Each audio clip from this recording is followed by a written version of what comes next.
is Guardian Radio, your station for up-to-the-minute news and intelligent, interactive, and engaging conversations.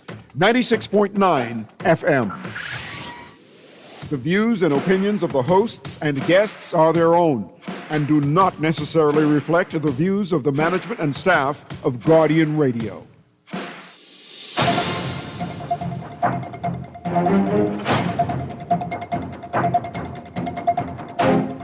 Guardian Radio Today is brought to you by Assurance Home Care and Prince Masters.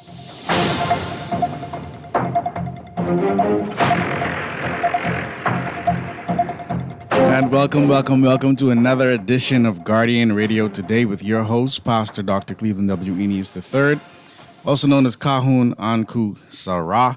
It is a beautiful Hump Day Wednesday, the 18th of February. And we'll be with you up until the 4 o'clock hour today here on Guardian Radio 96.9, Fresh News, Smart Talk all day. Before we dive into today's show, I just want to make you aware that for one night only, that's right, one night only, that's February 24th at 7 p.m. at Karna. That's over there at Bahama. Legendary butcher Dario Shashini. I pray I said his name properly. All right, it's Shashini. We'll be on island and at Karna in person for an indulgent $300 per person tasting menu featuring Westholme's nature-led Austrian Wagyu. So that's some prime stuff, right? Moment, limited seats are available, so please reserve now. That's legendary butcher Dario Shashini will be on island at Karna. That's over there at Bahama. He'll be in person for an indulgent $300 per person tasting menu featuring Westholme's nature-led Australian Wagyu. Yes, tongue twister. But if you can make it down there, definitely it'll be worth the while. All right. Today we continue our discussion on relationships. Of course, in the Holy Coptic Church of the Black Messiah, we have what's called Love, Lies, Liberation. Love, Lies, and Liberation, which is a yearly event where we get together and talk about relationships, some of the realities facing us as a people with regard to, men and women and how we relate. Families, etc. You can go to journeyhomegroup.com to be a part of it. It's each Saturday. 2 weeks have been really, really, really good. So this week we'll offer the same. But the first 2 Wednesdays, we've discussed, or I've put to the nation this idea of allowing Bahamian men to have multiple Bahamian wives in order to produce more Bahamians. And we've been having a lively discussion on it. There are many people who have reached out and given me their opinion on the matter. And I even had the opportunity to go and speak on this subject since I introduced it. And so I want to shout out the Rotary Club over there in the west at Poop Deck. Thank you for inviting me to come and share. Today, I'm going to continue the conversation, and then we're going to move into another aspect of relationships, which we can refer to as the gender wars, right? So we're going to get into the gender wars. I don't know how long that's going to take to get through, but I know we won't get through everything today. But I wanted to wrap up this this conversation with regard to multiple wives, and we didn't really touch scripturally. I mean, we touched a little bit, but not as much as we will today, because there's an aspect to this conversation that I don't think many people are introduced to with regard to what is happening on the planet, and especially with females, Nubian, Melanonite females, so-called blacks, Latinos, melanin producing females, especially, not only, but especially. And there's something that happens on this planet every 25,000 years. All right. Now, I know that's troubling for some people because in their minds, the earth is only 6,000 years old. It's a whole nother show because, they mention gold in the Bible in Genesis chapter 2. And we know gold takes much longer than 6,000 years to form in the earth. So this 25,000 year cycle, which you can look up, is called the Great Year. We as indigenous people, we would log this 25,000 year cycle and other cycles. But every 25,000 years, there's something that happens to the divine feminine, all right? And so it's important that we make a distinction between women, females, if you will, and the divine feminine. There's a difference, all right? The book of Genesis, when you're looking at it from the perspective of the Greco-Romans, you will read it as Genesis. However, if you look at it with African eyes, you see Gene Isis. Gene Isis. All right? And in Genesis chapter 3, verse 14, or Gene Isis 3, verse 15, rather, I will put enmity between thy seed, the serpent seed, and the woman's seed, which is talking about an aspect of the blood called mitochondrial DNA. And this was very important to us as a people. And it's going to tie into this conversation with multiple wives. So just buckle up and just work with me. And then, of course, we'll open the phone lines and I'll take texts and stuff. But let me just set the table for a second, right? So being in tune with, there's a feminine force called the centrifugal force within nature. And this feminine force is naturally produced by the planet, right? So Nubian Melaninite females actually go through a transformation and a realignment period just as the planet does every 25,000 years. Now, this is something that's been taught to me and others by our Rev. Dr. A.J. Varma, all right, who put this information in a book called Gene Isis, The Rise of the Divine Feminine. Right, so I'm sharing a little bit of it. We're going to go in the Bible. We're going to, research some stuff on during this. So this transformation is taking place now, right? Last show, somebody calling, in fact, it was Garth Roseborough, and he was saying how many women were in leadership. The police force was being led by a woman. I think the Senate, the Speaker of the House, et cetera, right? That's not by chance. That's not by chance. There's something that it always happens on the planet. All right. But when it does begin to happen during this time, just as what we call tar earth or earth, just as the planet is working to heal itself because, excuse me, men or patriarchal societies, which don't only include men, but the system of patriarchy, has raped this planet just like it has raped people. So, Mr. Lang was just talking about slavery in the last hour. The brutal rape of men, women, and children is only one aspect of it. They actually continue to rape the planet as well. And so the Earth is a living entity, right? And it works to heal itself. But as it works to heal itself, so too does the earth grow her daughters and her sons who aid her towards awakening and healing this divine feminine mother amongst humanity. So when you see in Genesis 3:15, where it talks about the woman's daughters that are going to assist in awakening and healing this divine feminine mother amongst humanity, most especially the global Nubian Melaninite family. All right.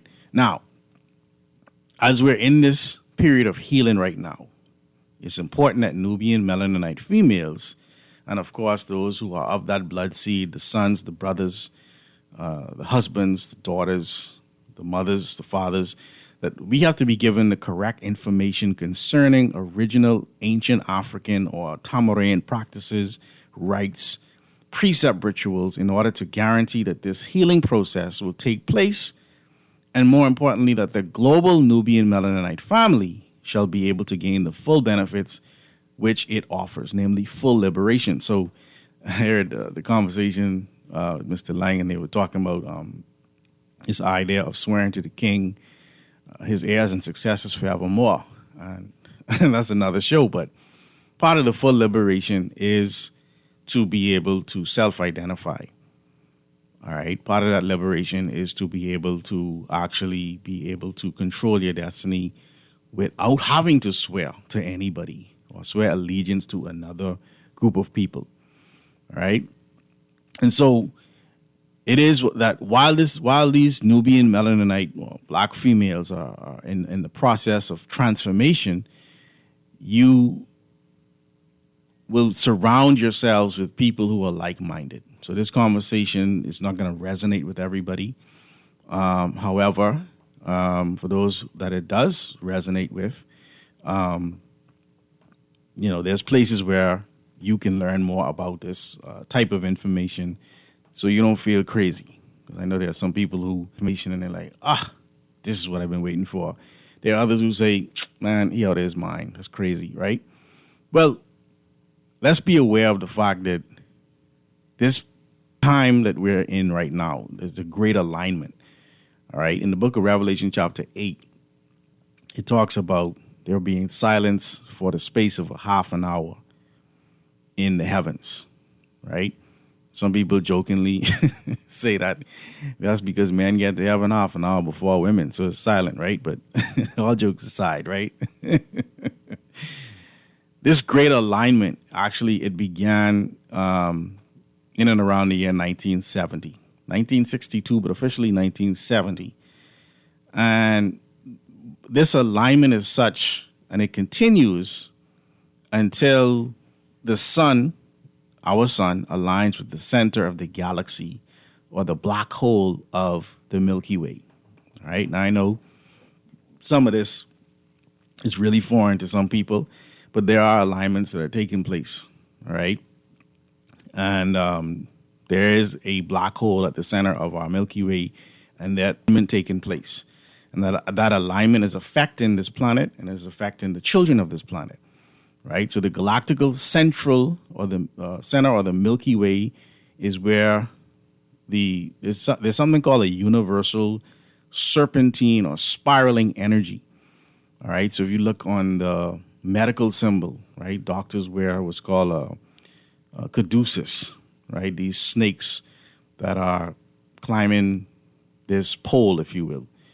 All right, and it relates to scripture in the book of Malachi, where it talks about the sun coming forth with healing in its wings. This symbol of the snakes climbing this pole and their wings on the pole, and then it even has, depending on which depiction you're looking at the top of it, it could be aligned, or you could superimpose it over the spinal column of an individual, and you could see that the snakes represent the actual energy going up and down the spinal column, and that energy, the snake symbolically bites at what you call the medulla oblongata, or the base of the brain, whereby it activates what's called 12 occult nerves. Those 12 occult nerves are within the head, which is why at the side of your head, you call it the temple. All right. And once those 12 occult nerves, or they'll say 12 disciples of the Messiah, or they'll say the 12 zodiac signs, and there is a light that turns on. Now, where do you see this in scripture? You see this in the book of Matthew, chapter 6, verse 22, where it says that when your two eyes become one, then your whole body shall be full of light. All right. And that, to some people, is making reference to the awakening of the third eye, which is it corresponds with glands in the body, right? One being the pineal gland, and then of course there's a master gland called the pituitary gland. And all this is important because when we start to talk about families and we start talking about relationships, you got to first start with understanding who you are. So above all of our schools, or the doorways of our schools in ancient times, in indigenous places around the world, especially in Africa, we had a phrase, man and woman, know thyself. Or sometimes it would just say, know thyself. So to know thyself means you're studying who and what you are. And so as above, so below. Just as there's this universal serpentine or spiraling energy at the center of the Milky Way, that is also happening at the center of you. All right. This is why the book of Luke, chapter 17, verse 21, the Messiah is saying the kingdom of heaven does not come by way of observation. The kingdom of heaven is within. That's Luke 17, 21. All right. So these were the teachings of the Nile River Valley, which actually started in the Niger Delta Valley in West Africa and moved over to the Nile River Valley, and then even further east into what you would call the Tigris-Euphrates civilization. All right. And so this spiraling energy, which is symbolized by this caduceus, or this snakes with the wings of a healing in the form of a winged serpent, that becomes your medical symbol, and is also related to this idea of what is called the phoenix, or this bird that resurrects from the ashes. Right? This is symbolic of the resurrection that has taken place amongst the indigenous people of the planet today, whereby our minds are being awakened. All right. This is why when you go to, just quickly, I'll look at it in the book of Matthew, chapter 27, I think it is. All right. When Messiah gives up the ghost, something happens. Right? We talk about this resurrection, etc., or this not just the resurrection, but they talk about the rapture. Right? This rapture is happened already, according to Scripture.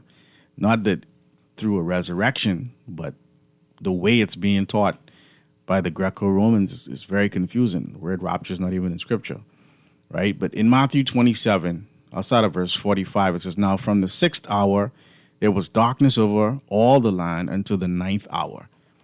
Verse 46 of Matthew 27, and about the 9th hour, Yahshua cried with a loud voice, saying, Eli, Eli, lama sabachthani. That is to say, my God, why hast thou forsaken me? Which is important because, number one, he is questioning God, which it's okay to do because Matthew 7, chapter 7, verse 7 says, ask and it shall be given unto you. Seek and you shall find. Knock and the door shall be opened unto you. And it also makes it clear that he was not the Most High. He was a child of the Most High, which is why he's asking, why have you forsaken me? But it goes on to say, some of them stood there when they heard that, said, this man calleth for Elias. And straightway one of them ran and took sponge and filled it with vinegar and put it on a reed and gave him a drink. The rest said, let be, let us see whether Elias will come to save him. Yahshua, when he had cried again with a loud voice, yielded up the ghost. He didn't yield up a soul, so that's a whole nother discussion, but we leave that for now, right? And behold, the veil of the temple was rent or torn in two from the top to the bottom, and the earth did quake and the rocks rent. Now, this is the part, the resurrection aspect of it, that again is happening today. And as this happens every 25,000 years, were opened, and many bodies of the saints which slept arose. Graves. So these graves, they say it's a remembrance, that is a cenotaph. A cenotaph, like an obelisk. My great-grandfather, W.V. Eneas, he built the cenotaph for Sahari Oaks and Oaksfield, as well as There's one near the courts for the veterans, right? So this they say a grave or sepulchre or a tomb, they were opened, right? The word for open is anogo, to open up, literally or figuratively in various applications. So your body can become a tomb, right? The light shineth in the darkness, and the darkness comprehendeth it not. When you don't have an alignment within, there is darkness. When the two eyes become one, so it talks about darkness in John chapter 1, but by the time as you get to Matthew 6:22, it's talking about the two eyes becoming one and the body being full of light. All right? So this is what's happening. These saints, these Nazarites, they have the word hagios here in the Greek. But to be separated unto the Most High was to be a Nazarite, as seen in the book of Numbers chapter 6. And it was talking about the fact that they were asleep.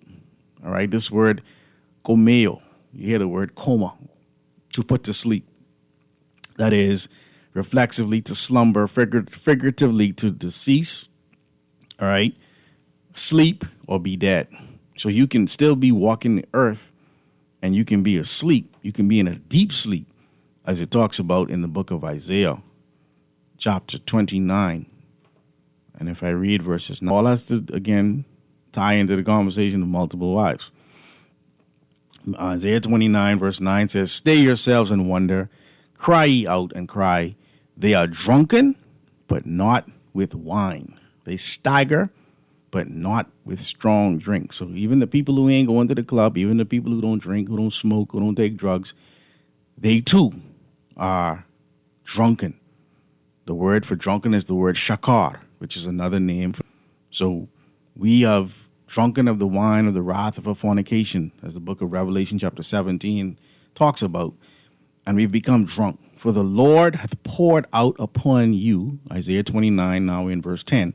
For the Lord hath poured out upon you the spirit of deep sleep, lethargy, a trance, tardema, all right? And hath closed your eyes, and the prophets and your rulers, the seers, hath he covered. So the real prophets, the real Messiah, prophets, they don't want you to know about them. They don't want you to know that the books of the 12 disciples are actually in Scripture. Did you know that? They're called the minor prophets. We'll talk about it one day. I'm not getting too deep into that today. Those minor prophets, they actually call it the book of the 12. So all of Obadiah and Jeremiah and Amos and all of them who were part of this book of the 12, those were the disciples of the real and living Messiah who actually was in the Old Testament. That's another show. But I just want you to understand when I say they've covered our eyes. They've covered, and who did this? The God of this world. The God of this world, who is Satan, as it mentions in the book of 2 Corinthians, chapter 4, verse 4, in the NLT. It makes it very plain as to who the God of this world is. And so this, and I'm going to read it for you so that you have an understanding of what I'm talking about. All right. In the NLT, all right, it makes it very plain. All right. It says, Satan, who is the God of this world, has blinded the minds of those who don't believe. They are unable to see the glorious light of the good news. They don't understand this message about the glory of Christ, who is the exact likeness of God. You don't understand what this awakening is. You don't understand what the resurrection is. You don't even understand who the real and living Messiah is because you've been blinded. We've been blinded. The book of Revelation chapter 12, verse 9 says the whole world was deceived, right? So getting back to this reality of what's taking place on the planet and this reality of multiple wives, why it was done in indigenous times, right? This healing that's taking place It has everything to do with a particular gene, this gene Isis, this gene Nasarian. And when we look at, for example, why this had to happen. Today, if you go to a Catholic church, all right, or a church that has a Madonna and child, that child is always a young boy. It's never a young girl. It's always a young boy. Why is that? Now, some people say, well, it's simple, because it was Jesus. What do you mean why it was? Jesus was the Savior. Sure, okay, I'm with you on that. But this wasn't the only birth like that was taking place. Again, we've been blinded. We've been put to sleep. So what was happening was these divine beings, right? There came a time where they were being confronted because, let me tell you, and again, this is another show. On this planet, originally there were only women. And every man born on this planet came out of a woman. And every woman born on this planet, in fact, came out of a woman. All right? So this idea of women coming out of a woman coming out of man, that's a whole nother show. But this planet, being a female planet, was filled with females. But there were a group of female haters from the line of sin called the Brahmins, right, who had designed, who had implemented, and they cast a hypnotic, self-hate filled spell of religious indifference. So in Isaiah chapter 29, verses 9 and 10, when they talk about this spell of deep sleep, this was one of the spells that was cast. The hypnotic self-hate. So we've talked about self-hate on this show before. I'm really trying to share with you some of the realities of what we're facing. But this was a hypnotic spell of self-hate filled with the self-hate filled spell of religious indifference. Religious indifference means, God is the same in all languages. So, when you say Allah, as Brahma, Shiva, Vishnu, that's just their way of saying God, without actually looking at the cultural significance of these names and the images related to them. And when you have a hypnotic self-hate filled spell of religious indifference, you go and you will convert to any religion. And that's what we've been doing, right? There's also a spell of racial blindness. Yes, okay. I hear people when they say there's only one race, the human race. Okay, fine. But there are different species of human beings. And when you don't understand biodiversity, and when you don't understand, as the book of Ezra chapter 9, as we talked about, this holy seed which was mingling itself with, and I'll just look at it again for the sake of clarity for those who may not have heard it. Yesterday we talked about this book of Ezra, which is another way of saying zirah. Zirah in the Hebrew is the word seed. And it talks about intermarriage, right? Ezra chapter 9, verse 1. Now, when these things were done, the princes came to me, saying, the people of Israel and the priests and the Levites have not separated themselves from the people of the lands, doing according to the abominations, even the Canaanites, the Hittites, the Perizzites, the Jebusites, the Ammonites, the Moabites, the Aegyptos, and the Amorites. For they have taken their daughters for themselves and for their sons, so that the holy seed have mingled themselves with the people of those lands. So the Bible doesn't encourage this idea of racial indifference, all right? But this is one of the spells that was cast, all right, by these men who hate women, right? And it also was a spell of spiritual amalgamation, right? Whereby they would just, all spiritualities, we call them cities today, right? Nobody really believes anything, but, what they do, but there's the rites and the rituals have been thrown to the side, all right? And doing this, they would gain control of humanity. So these women, all right, understood that they were going to be subject to a Hindu caste system of subjugating for the purposes of enslavement and global resource control. All right. These We talked about it yesterday in the book of Genesis chapter 6, verse 4, that first group that came and took wives. That word for took, it also means to buy and sell. So they were literally buying the women. They were literally taking the resources of the lands of these women. Thus, this original divine feminine Nubian Melaninite or black female, for defensive purposes, right? They were eugenicists. They understood how genes work, right? And so they needed to breed sons who could and would defend them from these outside invaders, right? Called the Setians, the serpent men. And they had a caste system, and it still functions today in some ways, because when you say the word caste itself means to divide by color or race, right? Etymologically, right? So it's not just your position and your job per se, but literally at the bottom of the caste system are the Sudra, or those darker people, all right? And this caste system was the forerunner of the draconian laws, or what many know in this latter day as Leviathan. You see Leviathan in Job. Thomas Hobbes speaks about Leviathan, this system of draconian laws, all right? And so these women understood that they needed to create some children that were going to be able to protect them. All right. Long story short, they were able to create a genius female.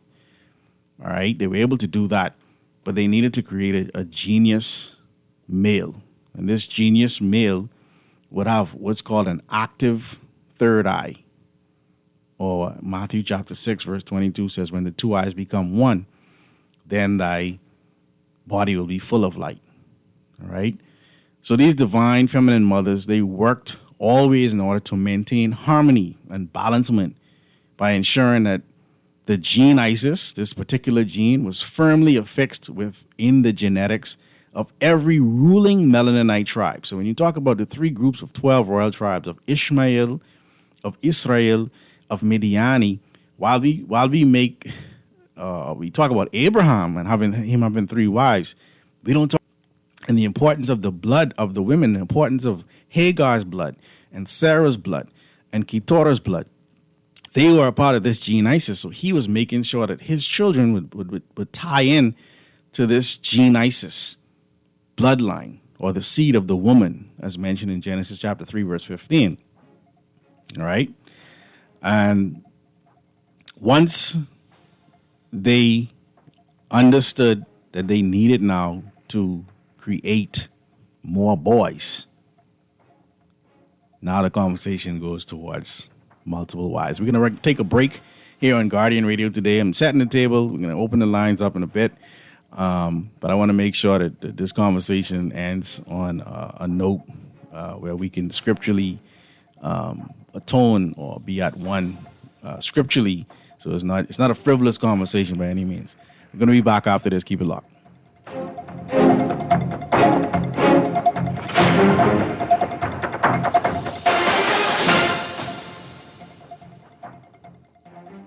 You try to rest, roll with the best. For all your printing needs, there ain't no one better, no. For posters and banners, magazines and flyers, for window decals, greeting cards and newsletters. No job too big and there's no job too small.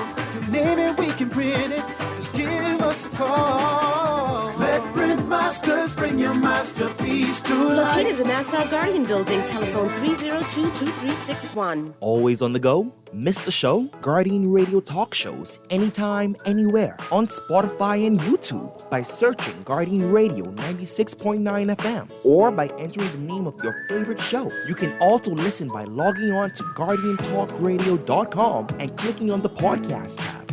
Guardian Radio, continuing to provide you with fresh news and smart talk anywhere, anytime, all day. Beulah gal, can you believe this? We are now the patrol queens of the neighborhood. We now large and in charge. So we need to check out what's going on in everybody's yard. What about that gun that we know that Junior and his homeboys just ran out? Can we report that too? Of course we can. again. But we could be in deep trouble if they find out. We need to report what we see, Beulah. When you call Crime Stoppers, they just answer your call in Miami. So then we can report everything? Guns, where they hiding the drugs, who shoot who part of which gang, or who disturbing the peace with the loud music and the motorcycles. Then our neighborhood will be the best in the Bahamas, and everybody gonna want to come live here. And then our house price will go up, gal. So what we waiting on? What's the number? If you see something, say something. Let us all pitch in and stop the crime before it's your time. Call 328-8477 from Nassau or 242-300-8477 from the Family Islands. Or text us through the Crack Crime Bahamas app. Stop the crime before it's your time. Love the show? Want to give your support? Become a sponsor today. Call 302-2300 for our rates and packages. That's 302-2300. Become a sponsor on Guardian Radio 96.9 FM. Fresh news, smart talk, all day. This is Guardian Radio 96.9 FM. Fresh news, smart talk, all day.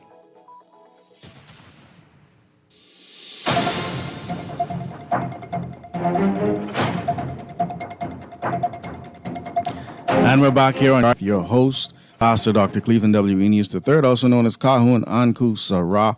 And we have finishing this discussion on multiple wives. And we're going to jump into another conversation of gender wars. Still all related around relationships. But before the break, I was making mention of how these divine feminine women, these Genices, they needed to replicate males, to protect them from another group called the Brahmins, who had a caste system, who was raining down on them and ultimately enslaving them. And it's not that they couldn't fight, it's they didn't want to fight. They wanted to create a son, if you will, that would be able to protect them. And how they did it, that's a whole nother show too, right? But they understood that they could only have one child per year, just like it is today. Women can only have one child per year. Men, however, can impregnate multiple over a period of, a week even, right? So they knew that to proliferate this seed of the woman by way of this male child, right? This is why you have the male child in the lap of that Mary, or they call it the Madonna, because this was a genetic experiment, and it was a symbol of that genetic experiment of proliferating this divine gene. And so when I brought the conversation up, I looked at the numbers with regard to birth rate in the Bahamas, without even looking at this aspect of the Genices, just looking at it from the aspect of producing Bahamians. It's the same premise, ultimately, right? If we don't produce more Bahamians, we're going extinct. We're already below replacement numbers. The birth rate is at 1.34 roughly. Once you go below 2.1 children per woman, your numbers is very difficult to replace. But I said all of that to bring it to this discussion and understand why we did it as a people. All right, we had matriarchal society. So within a matriarchal society, what the this was women putting this together. They would look at the numbers. If there were more women than men, then there would be a need for polyandry. And there were more women than men, then they would have to look at multiple husbands. Right now, they wouldn't. Again, the women would still only be able to produce one child per year. So, at any point, if you wanted to increase the population, multiple wives would be necessary. So, this is why then, when you look at the chosen people, and you look at the fact that within Scripture, all right, this idea of having multiple wives was not something that was frowned upon because a person had multiple wives, right? The first instance of multiple wives we see in Genesis chapter 4, verse 19. Lamech married two women, one named Ada, the other Zillah. Then you had Jacob's marriages in Genesis 29. They talk about two wives and two concubines, but at the end of the day, all of those 12 children came out of those four women, right? So you could say two wives and two concubines, or you could say four wives. This is where the Muslims are going to get this idea of having four wives from the Christians, actually, right? In 2 Samuel 5:13, 1 Samuel chapter 1, Elkanah had two wives, Hannah and Peninnah, right? In 2 Samuel 5:13, David took more concubines and wives in Jerusalem. In 1 Kings 11:3, we know Solomon had 700 wives and 300 concubines. And of course, we know the problem with Solomon is he had strange wives as well. So that was his downfall. 2 Chronicles 11:21, Rehoboam loved Maacah and took 18 wives and 60. Deuteronomy 21:15 and 16, the laws regulating inheritance when a man has two wives, one loved and one unloved, is talked about. It was a part of their life, right? So the fact that we still live under traditionally colonialist laws speaks to the fact that, yes, indeed, we still are on the plantation. Now, the plantation may not be as bad as it was. I agree with Mr. Lang that we ain't getting the meat beat off our bones no more, right? But slavery is definitely morphed. It didn't go away. And again, in Genesis chapter 15, verse 16, it says that the iniquities of the Amorites are not yet full. The Amorites are the fourth children of Canaan, the fourth generation. That is what we're seeing today when you turn on the news, right? That's the alt-right, the nationalist agendas that many countries have right now.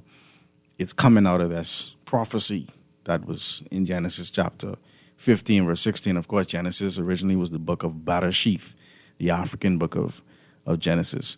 All right, so, and I know UB just released the results of a sweethearting study. I smiled when I saw it. Dr. Nicolette Bethel was tapping into it, and they were asking her if sweethearting is increasing. And she said, well, we don't know, but, you know, they surveyed over 10,000 people, and there's this whole discussion on sweethearting. And so for me, you know, we got to have real conversations, right? We can't put our head in the sand, and expect it to go away. It's not going to go away because it's a part of something that we aren't being taught about. We're not being taught about our cultural legacy. And there's a responsible way for those men who can do it, right? I have text here saying, Uncle, the only way that could work is if the man is a provider. Most of these Bahamian men don't even want to take care of the one wife they have. So imagine them having more than one. Now, I'll challenge you on that. I'll challenge you. You say most. That's an opinion. I need numbers, right? Plus, some type of spiritual warfare is happening. Men are going through a genocide, physically and spiritually, becoming lovers of men. Well, a lot of that has to do with what you're calling pop culture, all right? It also has to do with endocrine disruptors that are being placed in the body washes, in the air, in some instances, right? We're under attack. But if you don't want to see that, then you would just say, you know, spooky thing happening. But there are people who are engineering this type of behavior. You understand? Let's see what this next texter says. Hey, sir, is the white people in world God people? If you say no, then where did the white people came from? Okay, so the so-called white man is obviously of another creation. They're not of the same creation of the original Nubian Melanites of the planet. So this phrase of let us make man in our image and after our likeness has been said many times on this planet. It would have to be said amongst the Hindus. It was said amongst the Africans. It was said amongst the Europeans. And so the Messiah, who, when he was versing with these Hellenistic Jews in the book of John, chapter 8, verse 44, he said, you are of your father, the devil. He was talking to these Hellenistic Jews, and he was saying, we don't have the same father. So, no, we don't all come from the same father. Some people come from the devil. Some people are the devil's children. But the devil's children are not only white people. The devil's children are black people, Indian people, white people, all races, all genders, all weights, all heights. You understand? And the children of the original creation, primary creation, were melanated people only. Because if you didn't have enough melanin, you couldn't live on this planet. Right? Now, as far as where white people came from, that's a whole nother show. I'll jump on that. I'll jump on that another show. This text says that all women's story sounds like nonsense. Okay, why not just breed super women instead of men? Then they did do that. You had the Amazon women. You had the Amazon. And Genesis creation story is what? Sounds made up, no lie. Well, when you've been put to sleep, as we just talked about in Isaiah chapter 29, verses 10, when you've been asleep for 6,000 years, yes, the truth is going to sound weird, right? You can actually look at people who suffer from amnesia, and you telling them, no, this is your mother, this is your father, this is your brother. It sounds weird because they're coming from a deep sleep. But my job isn't to ask you to believe what I'm saying. My job is to want to teach, to share with you so that you will want to know more than you already know. You understand? So that you could actually do the research for yourself. All right? There's something called parthenogenesis, right? It still happens in sharks today. And it even happens in some women today, but that's a whole nother show. The point of the matter is the X chromosomes, right? Women gave birth to, when these women were given birth without men, they were only given birth to women. So this is why the story of Mary and Gabriel and Jesus, or Yahshua, question as to where this Y chromosome came from. If Mary had immaculate conception where no man was involved, where did the Y chromosome come from? All right? And so I appreciate the text. Great show as usual. After spending all that money on Valentine's Day, you still talking about more than one wife? Well, you still listening, so I appreciate it. All right? Because the sweethearting research just came out. I'm so happy. See, I couldn't have planned that. Because while y'all want to live in Delulu land, the sweethearting destroying the families. Because we don't want to be responsible enough to come together as a man and several women and say, let's actually be responsible about this. All right? And it also comes with cultural identity, true religious identity. And that's something that we lack in this country because we just want to follow behind our oppressors. We want to continue in the stead of slave masters and oppressors who are actually their world is failing. And we want to continue down that road. So watch your birth rate keep falling and go extinct. Because that's what's happening. All right. Good day, Mr. Aeneas. If the 12 tribes came from one man and 4 wives, how did or do Hispanics, Asians, Africans, Europeans, and Indians came from? My Hebrew Israelites told me. Okay, so that was a question from a Hebrew Israelite. And this topic you're discussing today, I like. But my question to you is how much wives you have now? Y'all like, y'all like, I could bring my wives so y'all could talk. Y'all could ask my wives questions. But back to your first question, right?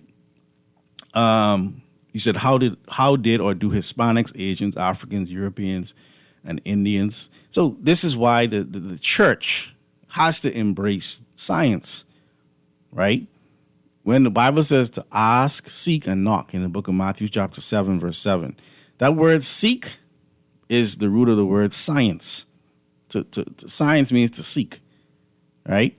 When you begin to do that, then you understand the process of evolution within creation, all right, which we could do a whole show on. But those different ethnicities didn't come out of one man and 4 women. That's not how that worked. That's like them saying the 3 triplets that Noah and his wife had were black, white, and Oriental. That's another doctrine. Let's go into the phone lines here on Guardian Radio today. Call you live. Hi, good day again. How are you? I'm great. I pray that if the break hits us, you can just call right back. But I know the break's coming up quick. I don't ask one question. Go ahead. Right, and I don't want to go off course. Sure. But you had a doctor on the other day speaking about issues in women. Sure, yes. That was Dr. Mikhail Higgins. Right. Yeah. Could you possibly get someone to come in and speak about an issue called prostate cancer in Bahamian men? Definitely, I can do and that. what really, now, hold on, and I go on after it. Sure. What really contributes to it and the overworking of it, please. Okay? Sure. I would definitely do that. Okay. I would definitely do Thank that. Thank you so much. And I know the voice, and she's suggesting that if you have too many women, that's going to lead to prostate cancer. But it's not the case. Let's keep it focused here today on Guardian Radio today. So we're going to jump into, we're going to continue this conversation, but I'm going to add more to it. Because men and women today seem to be at odds, especially when you watch social media, right? Men have issues with women have issues with men, and it seems to be very strategic in how we, see this kind of stuff happening. So the gender wars, how is it affecting us in this day and time? And is it affecting our birth rate as well and our family structure? My name again is Pastor Dr. Cleveland W. Eneas III, also known as Kahun Anku Sarah. We're going to run to the news. We're going to pay some bills. We'll be back after this. Keep it locked.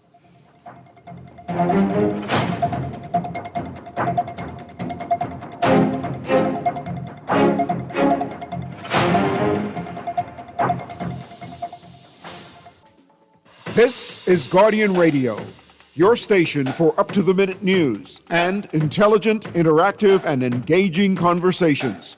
96.9 FM.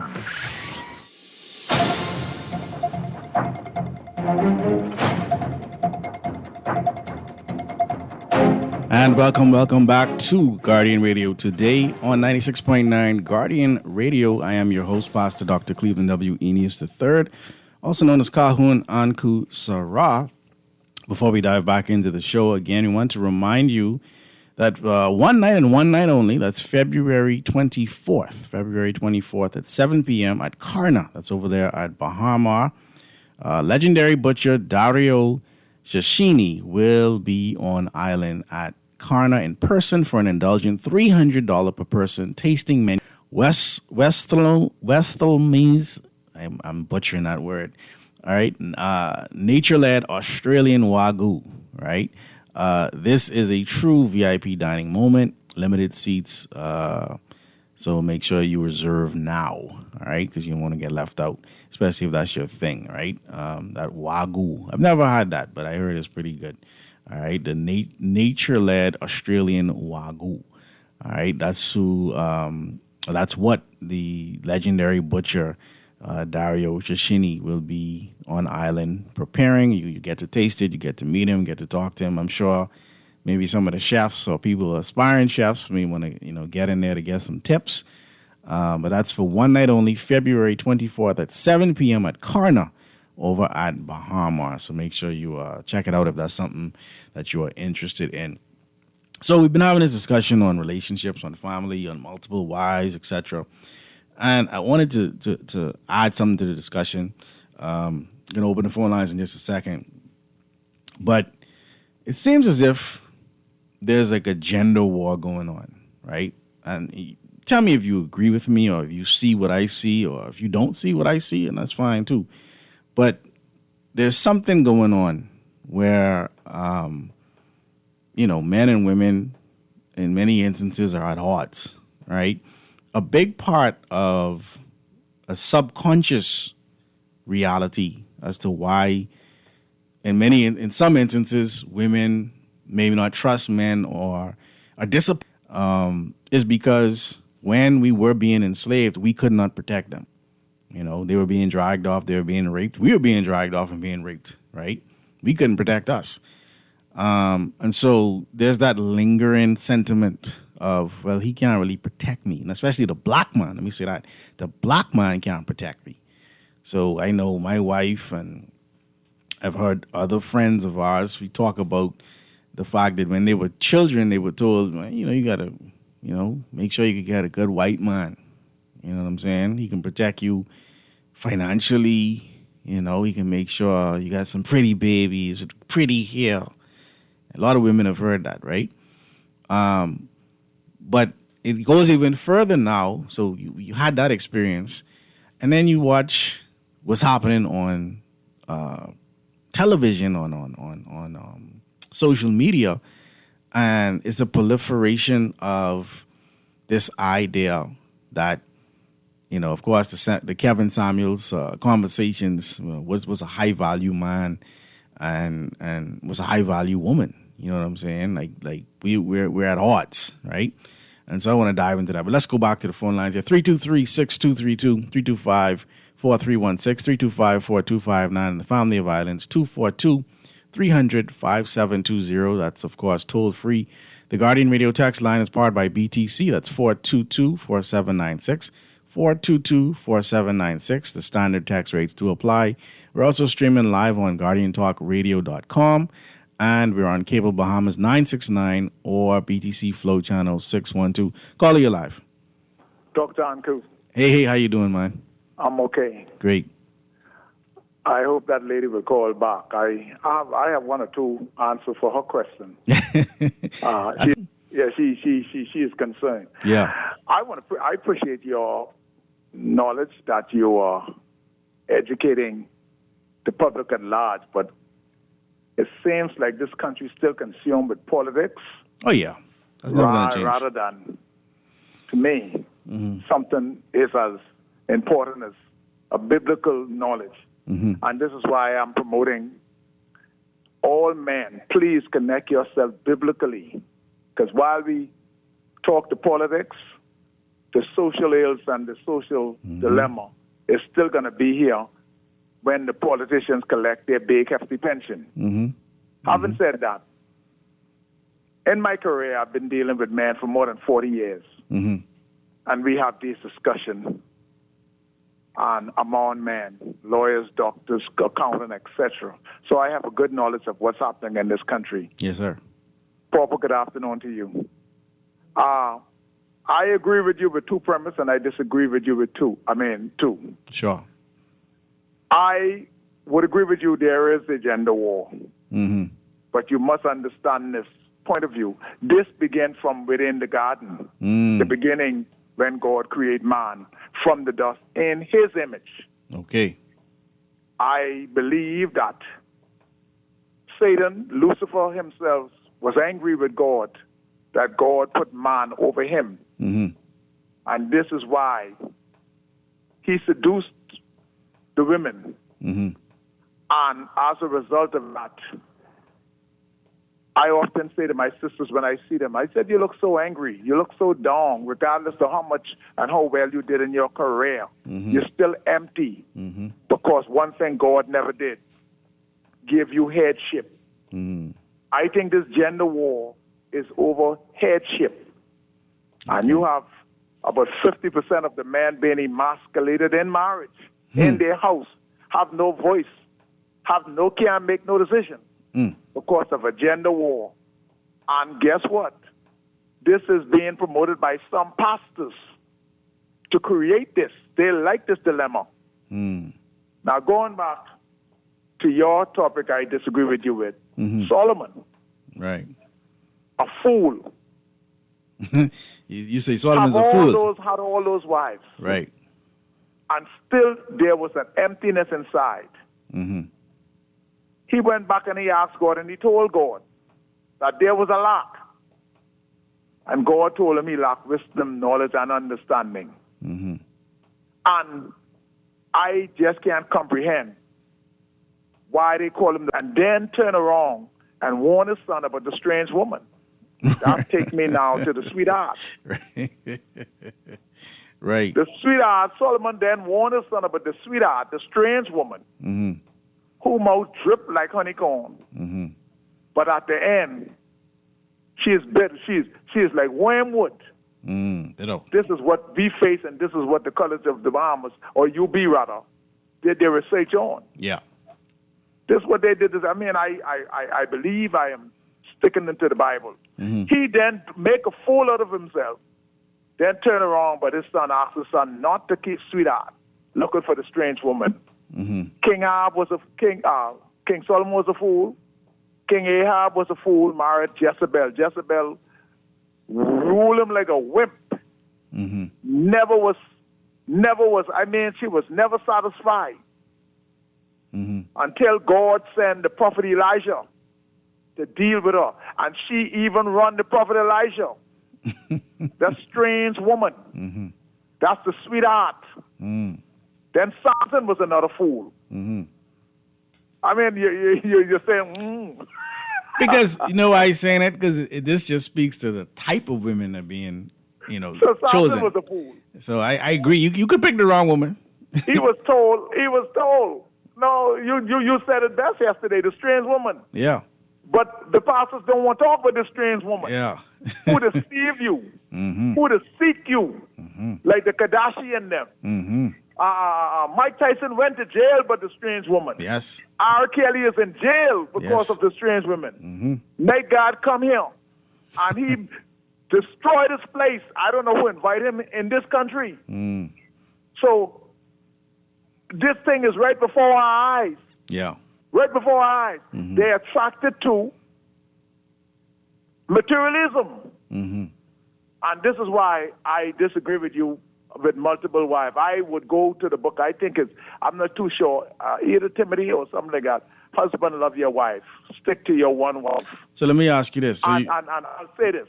I'll say this to the Bahamian sisters. Trust me, I deal with men. We have this conversation. Stop complaining. Let me make this point. Try and cultivate your man. That is one of the worst things that you could do to a man. Just complain what he's you're just looking and watching out for his mistake. What sports? When a teammate make a good play, what they do? They celebrate him, don't they? Yeah. Even when he mess up. Even when they mess up. If he make a bad play, what they do? They clap him up and encourage him. Yeah. The Bahamian women, the strange woman is after greed. She wants your man because of greed. That's the strange woman. Solomon warned his wife. Let me ask you one question before you go. Let me ask you. So you disagree with Jacob having 4 wives? I disagree. Jacob was a fool too. So the 12 tribes, bunch of fools. How could a man? I asking you a simple question. So the 12 tribes, the one that gave way to the Messiah, that's the product of fools. I wouldn't even make an attempt to say that I am biblically inclined. They say if you curse Abraham, you curse. No, Abraham, no. What Abraham had 3 wives. No, what God did to Abraham, that was prophecy. God wanted to prove a point to Sarah, who I believe was also a strange woman. Sarah, no. Abraham and God had a relationship. Sarah wasn't a strange woman. She knew Abraham was faithful and honest. She should have listened to her husband, just like some of these Bahamian women don't want to respect the headship of their husband. So what God just wanted to prove a point to Sarah. Hey, but for being disobedient, I will allow him to keep sweetheart on you. All right, so but I support sweethearting. Yeah, I got you. I appreciate the point of view. Let's get the next call and we go back to some text. Caller, you live. Hi, is this Mr. Uncle? It is. How are you? I'm well. Good afternoon. Good afternoon. I listen to you periodically a Yes. lot. So most of the times when you're on, and you have some interesting views, but I don't say I agree with all of them. But Sure. for the most part, I find it interesting. Yes, indeed. Now, I have a question. If you could entertain the question, it may be a little bit off your topic. Go ahead. But I respect that you would have a good view on it and a fair view. I think just listening to you. So, I want to honestly already know the answer for myself. Okay. But I'd like your view on it. Okay. Sure. I'm going to present this scenario. Mm-hmm. If you're a male, you're in a committed relationship, right? Or you're married, and you entertain talking to another female every day, and you're excited about their call to you, and this female is not known to your wife or your significant other, right? But you know, even sometimes you may get a call from that person, and you don't even answer your wife or your significant other's phone call. You text and say, oh, on a call, right? Would you consider that appropriate behavior, or would you consider that? How would you look at that as a significant other or the wife? That's definitely not appropriate behavior. Exactly. It's not bro. And why I say that is because the minute you remove transparency in that way, right? And that's you actually causing me to touch on a topic I wanted to touch next week because I'm going to touch on platonic friendships and is it possible to have a platonic friend that you talk to every day? Like every day, like that ultimately is going to lead to problems. Attachment, right? Definitely attachments. Yeah, I got into a pretty interesting debate, I would say, with another person. And they were saying there's nothing wrong with that, and I don't agree. Especially if you know the other person, See, if it was okay, he or she would know about the other person. If it's okay, exactly. Thank you. The fact that they don't know about it means it's not okay. Exactly, and and I think you're absolutely right. And I just would like to hear the male perspective on that, because from a female perspective, I already tell you that's inappropriate. Well, I can tell you right now, I don't think that too many men, unless he doesn't really care for the female. Exactly. If he cares for that female, he don't want to talk to no dude who's a friend. I can tell you right now, that's one thing my wife and I agree on. Ain't no male could be your friend. You got family and you got others. But friend, we don't know, as men, we don't know what being a friend is. All you're doing is leaning on the door until it open up, you could fall in. See, Mr. Uncle, intimacy starts with communication. Yes. Right? Yes.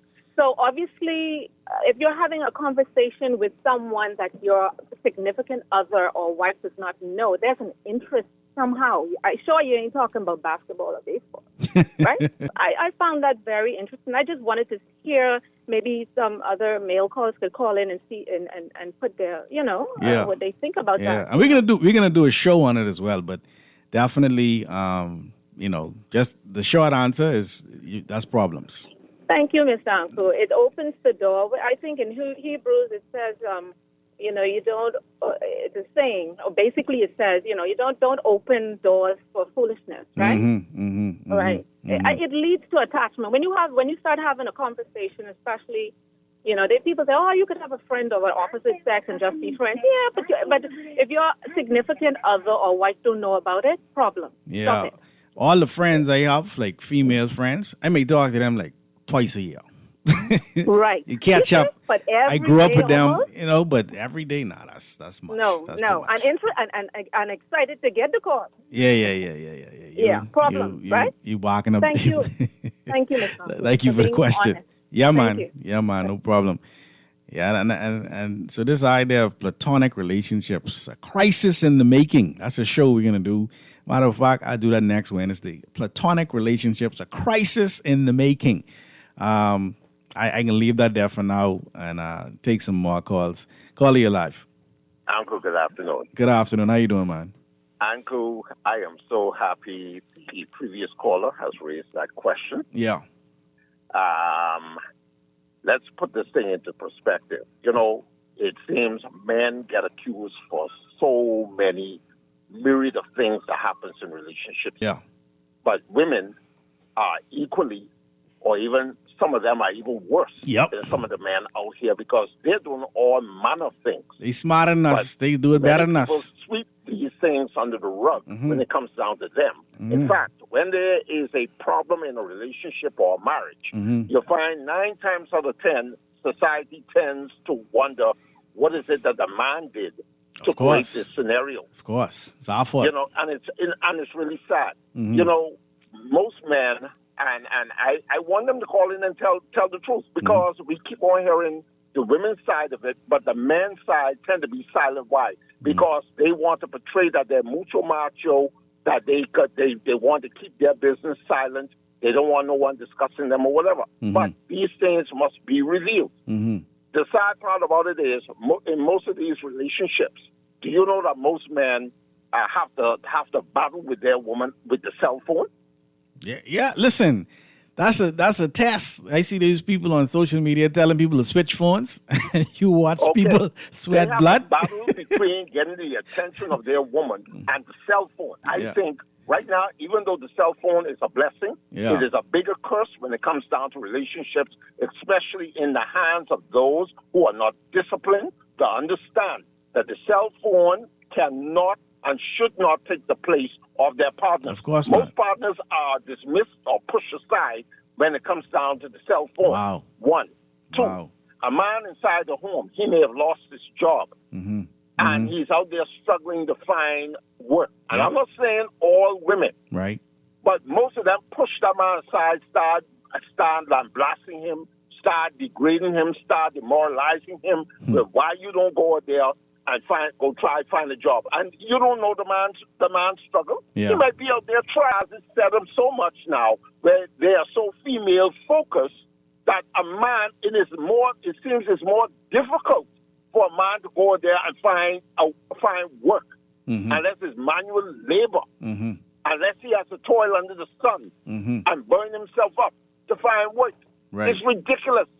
Right. And you know, some women have good men by their side, but some of them don't appreciate them. True. And I can tell you, I could speak up for some of the men I know, including myself. We are sick and tired of being disrespected. That is the main thing. Disrespected. Everything that we do is scrutinized. If you bring the bacon in, you bring the money in, everything is fine. You don't bring no money in, or you're comparing yourself with the Joneses next door or whatever, is always a competition. It has to stop. And my closing remarks is simply this. You have many hurting men in this country who are wearing battle scars. They don't talk about it, but they're silent. You notice they go quiet. They hardly have nothing to say. That is a warning sign to most women that something is not right. Yeah. And they don't recognize it as if weakness.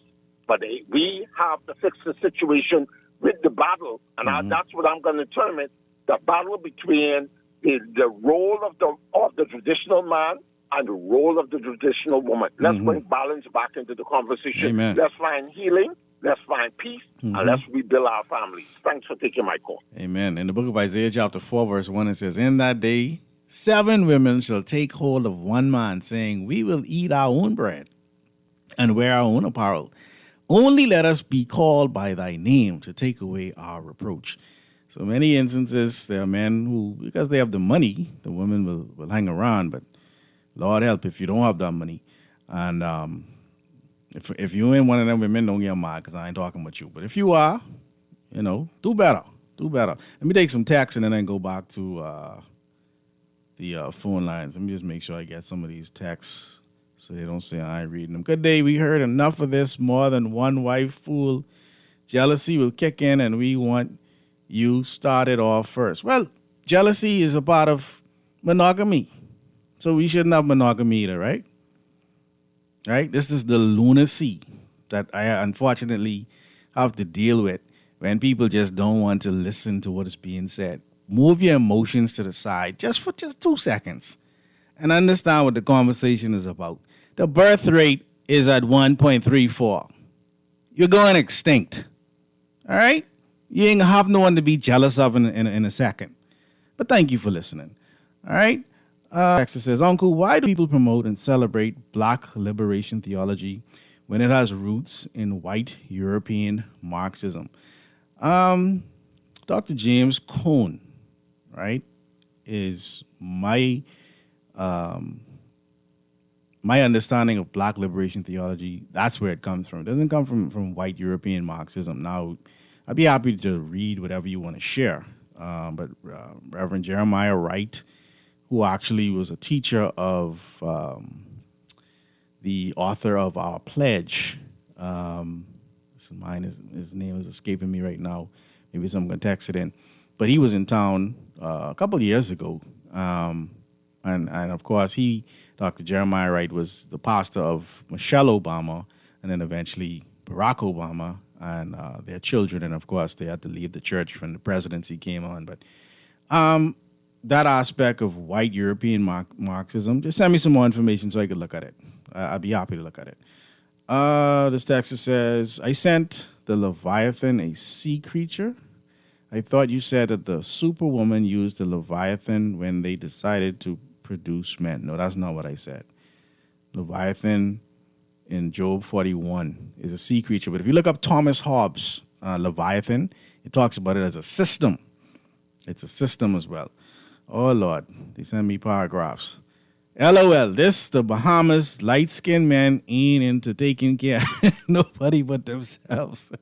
I married a half Conky Joe, half Peruvian, and he to this day, 25 years later, has never taken care of me, not one day in my life, and owes child support for 3 kids, all this 25 years old. But because of color, women respect him as I continue alone struggling with our last child. Mom, I am so sorry. I mean, I'm glad you laughing too, because you gotta find a way through it, right? But I pray things get better for you. Oh boy. Let's see. Great show as usual. That's when you date Red Woman. Boy, I tell you, great show.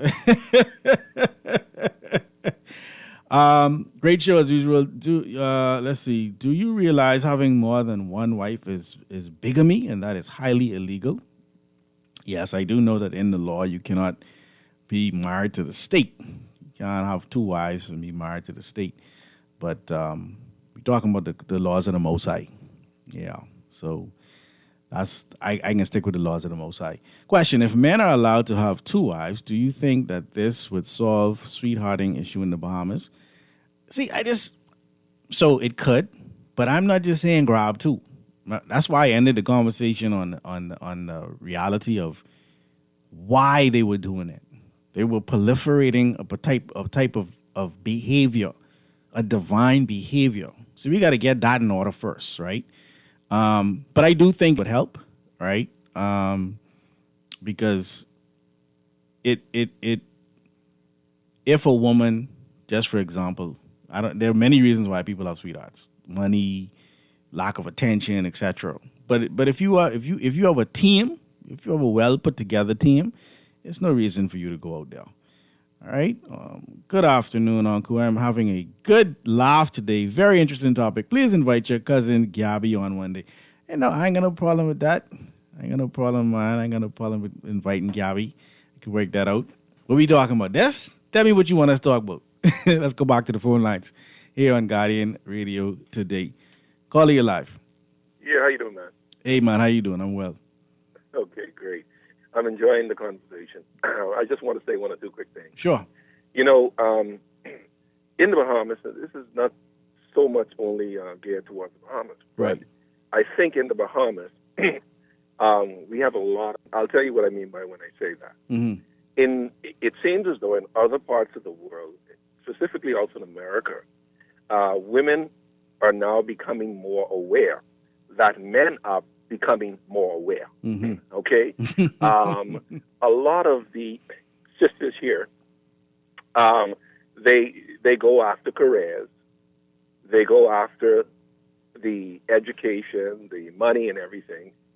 And by the time they hit, 30 plus, 40s, they're looking now to settle down. Right. With a good man. Mm-hmm. But what a lot of women don't understand is this: a man's market value, Preach me, bro. will always be leagues ahead of her. It increases She doesn't with age. understand that she has a limited market value as she ages. Yep. So she's thinking that I have done all of this now, I've accomplished all of this, and there in my life where I'm looking to now settle down with someone, not understanding the psycho and biological nature of a man. Understanding what I mean by that.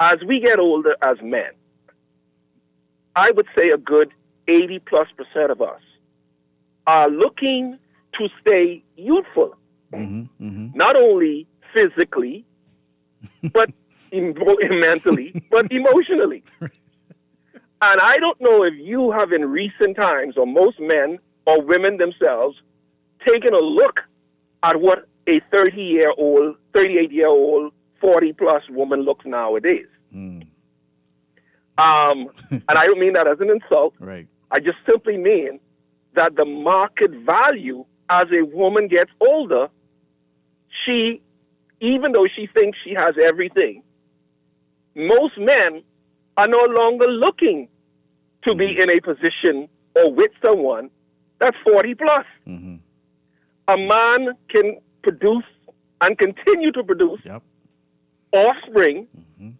for up to the point of sometimes almost 70 years old. Right. And when a man decides, listen now, I am now going to seriously look at someone, and I'm going to think about this.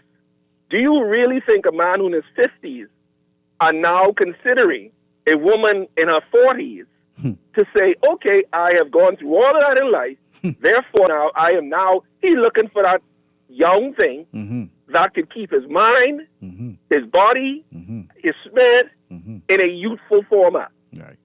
Most women are, especially here in this country, they're not used to hearing this. Yeah. 90% of them are going to ask you what you bring into the table. Right. Well, the new saying now is no longer men are not allowing to figure out what I am bringing to the table, what you bring into the table. Yeah. What do you have that I can't get from another woman? Or hire somebody to cook for me, clean for me, whatever. What are you actually, and if you boil it right down on Coot, it's a sexual driven factor. Women don't understand that about men today. Yeah. It's a sexual appeal thing that goes across the board. Yeah, mine is the activator, sex is the motivator. That's it. Yeah. That's it. And I'm saying this to you, and I'm going to get off right now. Yeah. One of the key things I want us to understand is this. Valentine holiday that literally went home to an empty house. My Lord. Slept in an empty bed. Simply because they have unrealistic expectations of what they think they should have. And the man that they passing every day, the man that is giving them attention, they don't want that. Right.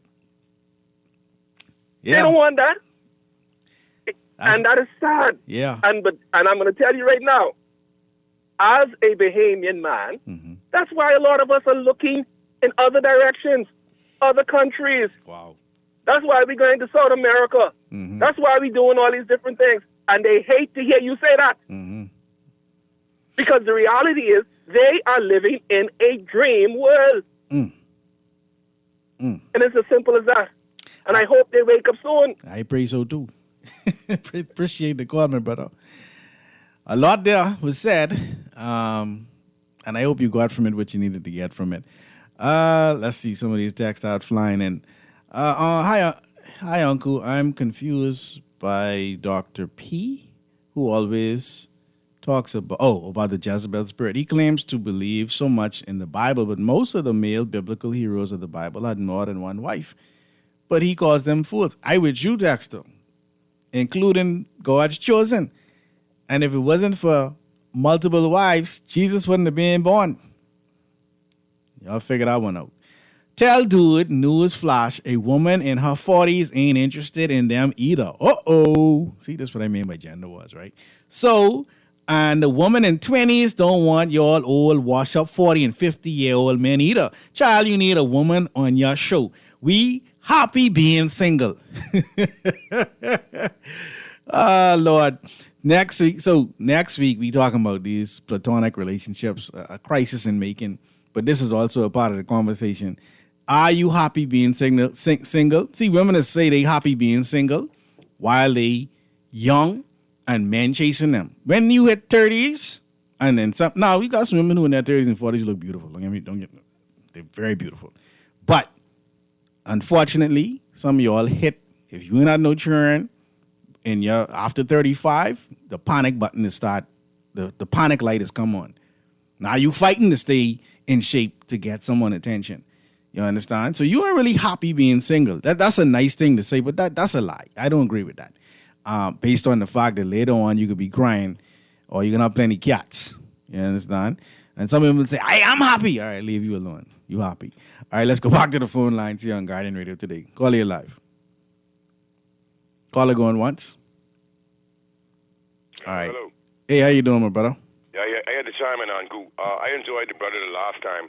Mm-hmm. The lady that sent the last text, tell her, don't hate, man. We love them. And so I think this is a conversation to continue. I've seen women in their 40s, 50s, 60s. And, some said they still look beautiful. But the thing is, for me, at that age, when they 40, 50, 60, and they said, because, some of those movie stars are 70, and some people for 70 and 60, they still look good. So I'm still attracted to them anyhow. But I'll share this with you, a quick story. But you hear me admit it the day on the radio that I was caught cheating many times, right? Mm-hmm. Yeah, so what I'm saying is, us as men need to be more real. Mm-hmm. A lot of men cheat, and they hate, and they would deny this BS all their lives, and you're going to get caught anyhow. You're cheating. Mm-hmm. Yeah, most of us, I'm not saying who do. I don't care who's doing it to him, but you cheat. But what I'm saying is,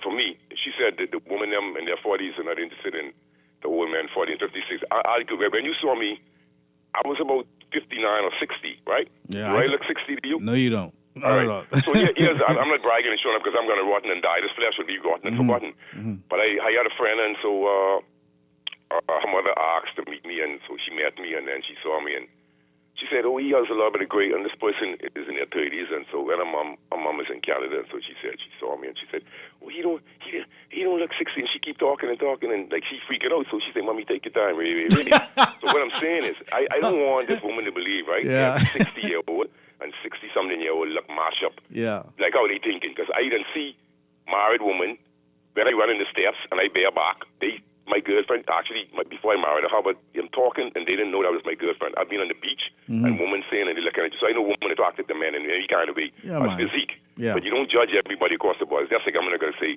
I'm not saying I wouldn't have a relationship with a woman 40, 60, or even 70, because I've seen them still look beautiful, still keeping up themselves with women. They have to realize that the last caller was correct. They have a bigger battle because you have to stay physical. You have to find ways to we all fight against gravity as we get older. Even I was surprised when I did some research the other day on the rate at which we lose muscle at a certain age. You know what I mean, Uncle? Mm-hmm. And it's unbelievable, especially with inactivity. Yeah. We see a lot of slim people. I had a neighbor. I wanted to tell him he had a big belly, but he was very slim because he drove a bus most of his life. I knew him. I wanted to tell him, but I didn't want him to be insulted. You don't believe it? He actually caught a stroke. Wow. He's now dead. Wow. We should have told him. And as he driving the bus, he would see running the bridge, et cetera, and running up and down Bay Street in the morning time, et cetera, et cetera. Sometimes you don't exercise that you want to, but it actually invigorates me and makes me feel good. Mm-hmm. All right, I have a child that's 3 years old and I'm 61, so everything's still functioning. Mm-hmm. Now, I don't know when it's going to dysfunction, but I try my best more or less. But I think we need to stop bashing one another because it's not a broad spectrum. You see what I'm saying? Yeah. And so women... They have this, and so even so, we remind them now. Let's remind everybody that when they say midlife, right? It starts at 30 or 35 because we're not living that long like how we used to. But you're saying people you call it 50 middle age. I'm not going to live to see 100, Uncle. Mm-hmm. I don't want. I wouldn't say I wouldn't want, but I don't think I'll live to see 100. I really don't. Mm-hmm. So I'm beyond. I'm over the hill, going down on the decline. So at 35, maybe everybody needs to start thinking that is midlife. You understand what I'm saying? And so.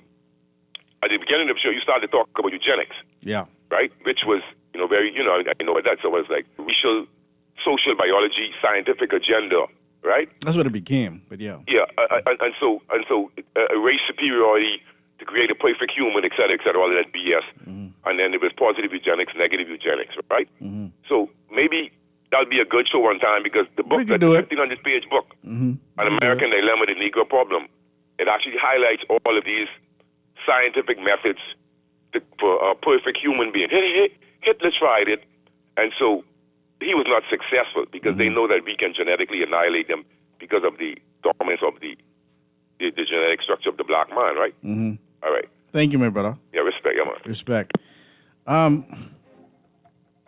This conversation I know won't finish today.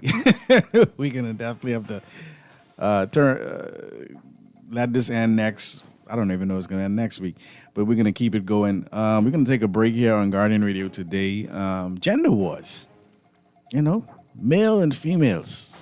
Are we in a gender war? You know, people here they throwing shots left, right, and center. You know, are we in a gender war? Let's get your calls and texts in here on Guardian Radio today. Keep it locked. Back after this.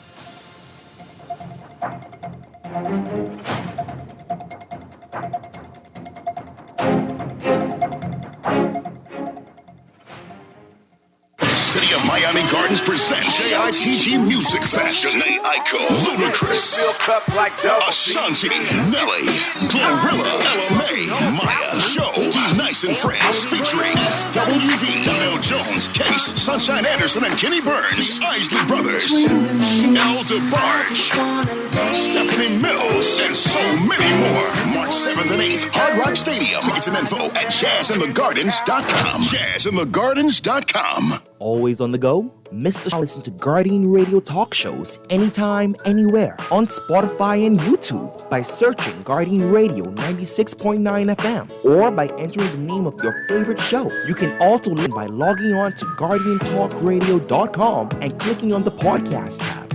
Guardian Radio, continuing to provide you with fresh news and smart talk anywhere, anytime, all day.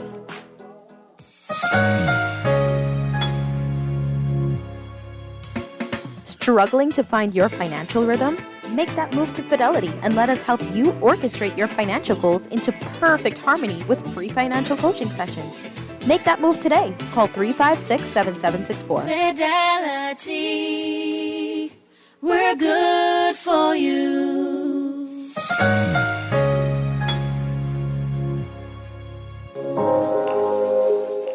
Love the show? Want to give your support? Become a sponsor today. Call 302-2300 for our rates and packages. That's 302-2300. Become a sponsor on Guardian Radio 96.9 FM. Fresh news, smart talk.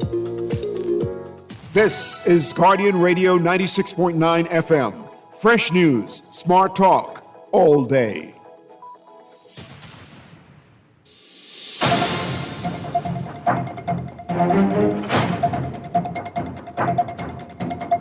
And we're back here on Guardian Radio today with your host, Pastor Dr. Cleveland W.E. News III, also known as Kahun Anku Sarah.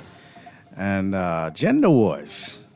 Gender wars. Are men and women having gender wars? I mean, and if so, how do we get around it? This texter says, good day. How do you convince your wife to take on another wife? Good question.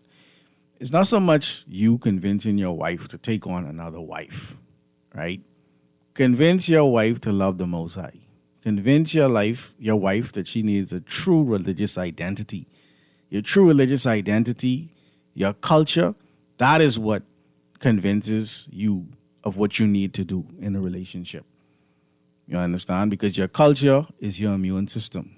And the culture assists you with making the decision that best benefits the family. But if it's just you and your wife one-on-one, you ain't gonna sleep. Ain't nothing happen. Let's take this next text. Let me go back to the phone line. For those people who are believing these parties who are talking about new faces, the old people in these parties are waiting in the background. And if the party wins, they will all show up demanding big positions, and the foolish voters cry for another 5 years. It's time for change. All right, that was a PSA. All right, good day, Doc. It's a reverse on both sides. Old want young, woman and man, but it was. Furthermore, why people behave of older people, they don't want to be seen out with them. Yeah, I think as a man increases his wealth, women stop seeing he's an old man. Let's go back to the phone lines here on Guardian Radio today. Caller, you live. Hey, Doc, how you doing again? Hey, I'm great, man. Let me just say something real quickly. Sure. The lady that sent you the text, or I think it was, that mentioned the fact that nobody wants an old man. Yeah. And so forth. Right. Let me point this out. I want the fellas to do two things. Make an attempt to pick up the woman that you are now seeing. Pick up a phone. Just pick it up and pretend as though you are going to just check the phone. That's point number one. Point number two. I believe, because it's scientifically proven and it's literally proven, that women and most men cannot have men opposite sex as friends. And let me tell you why. Yeah. Most men, see, women, they either play naive or they actually are naive. Most men who say that they are your friends, give them an opportunity to smash. Yep. Give them just give them an opportunity to smash. Yep. I was talking to someone yesterday, and I told her that I do not, and they like, you know what the word they like to use? Controlling. It ain't got nothing to do with controlling. No. It has to do with ultimate respect. Why would I want to have women who I call friends, 9 o'clock in the night, I sit now laying in the bed next to you, and we kickling and cackling and all this other stuff and whatnot, and you doing likewise? How in God's name I have never seen that work out in a positive light. No. It never works out in a positive light, because somebody can start questioning something. And it's realistically human to do so. If you have a situation where you with a man, women, and this man know that you're talking to male friends, he ain't into you. Yeah. Simple. He ain't into you. That's exactly. And vice versa. They into you. And I'm telling you that has nothing to do with being controlling. No. And that is the key word for most women today. You show that you have a little bit of respect. You want a serious relationship. You want things go the right way. You want to, honor her by doing things that are not going to offend her, and you don't want to be offended. And the moment you speak out and you say, "Listen, baby, I ain't that kind of man," oh, you control him. Yeah. You don't want, it's sad. Don't want rules. That they don't understand morals. But that's a good man. Good men come with rules. Yes. Good men come with rules. That's why he good. If I can do the same things I was doing before I was single in a relationship, what's the sense of being in a relationship? That's like you have a for sale sign in front of the yard. Then after the house is bought, you keep the for sale sign up? No, you move it. This is it. And a lot of our sisters don't understand that. And the sad part I find about it, Uncle, is this. I hate to say it. I don't know if it's something special within the Afro women society, but there's certain types of societies that I have personally engaged in that it's a different ball game. Everything they want to argue about, everything they have a debate about. Why you just can't sometimes just settle down, be quiet, observe. Yeah. Most women don't understand that what a man craves more than love is respect. They don't understand that a man craves respect more than he craves love. Yeah. And they're always thinking that because you crave love, God told you. He says, love your wives, love the woman, but respect the man. Yep. Anyhow. Thank you, man. I can talk to you later. Yes, sir. Great show as I want to see you convince a woman from Step Street to have 2 wives, or from Eleuthera. Good luck on that. Let me tell you something, Dexter. Women from Step Street sharing mine right now, as well as women from Eleuthera. All right? Now, the sad thing is, in some instances, right, if a man has, and that's why when I brought this conversation up, everyone jumped to economics, and I laugh, because that goes right back to Isaiah 4. In the instances where women have their own money, they just want a man, to remove their reproach, as it says. And then there are instances where once the man could give them money, they'll accept anything from him, right? I'm not advocating any of those things. I'm saying there's a cultural component that we have to tap into if we're going to benefit from these realities. Let's go back to the phone lines. Caller, you're live. Hi, yeah, but Uncle again. You all right? I'm well. How are you? Oh, now I glad I closing the show off of this call. You think you closing the Let show me off? tell you, especially You these ain't men closing who off the over show. Hello? Go ahead. Especially these men who over 40, and you giving them all kind of confidence, thinking, well, okay. You think I need to give men confidence? Let me give you let me give you the update. We men over 40 have confidence. Well, let me just say that, okay? Plenty. When they go out and do all this bunch of foolishness, okay, women or multiple women, when they go home, they have to come to you, oh, my back hurting, my waist hurting, and you have to pull out the massager and massage their waist, massage their back. And you know, young woman can do that for you. That's what you All right? do. You pull out the massager and make sure I it's really letting you know what's going on in this country. Don't mind them, okay? When they go home, you have to be the one who have to rub them down. Oh, my back hurting. Oh, my waist. And by the way, I'm saying this and I mean this. Every man who over 40, please, for God's sake, go twice a year and go get your prostate check. Twice? Wow. Okay? Please, go get a check. Twice a year. I appreciate your call. We can have that prostate show soon. Thank you so much. Let's see what this texter says. Let's see. Doc, furthermore, okay, Doc. No, I know of 2 women living next to me with 1 man. The only reason that happened because 2 of those women were in poverty. All right. Well, that's you looking from the outside in. Yeah. Let's go back to the phone lines. Call you live. Hey, good afternoon, Chief. How you doing? Hey, great, man. Thanks for calling. First time caller. Yes, nice sir. Show. Nice show. But what would you say? I have a few questions. Sure. A few questions. Mm-hmm. Let's say you have your spouse, Mm-hmm. and it's been, I say, about 2 years. Y'all haven't slept together, 3-4 years. Wow. And you try to make things okay, and there's still a situation. Now, let's just say you may know about the sweetheart, or you have your sweetheart or significant other. It's not an issue, like, because you cannot have no sexual relationship with your spouse.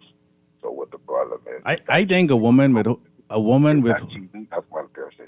Is that cheating? Okay. Cheating is all based on the rules that have been placed in front of you. See, you can't keep sex away from me for 2-3 years and then tell me if I go get sex, that's cheating. There's something wrong with them rules.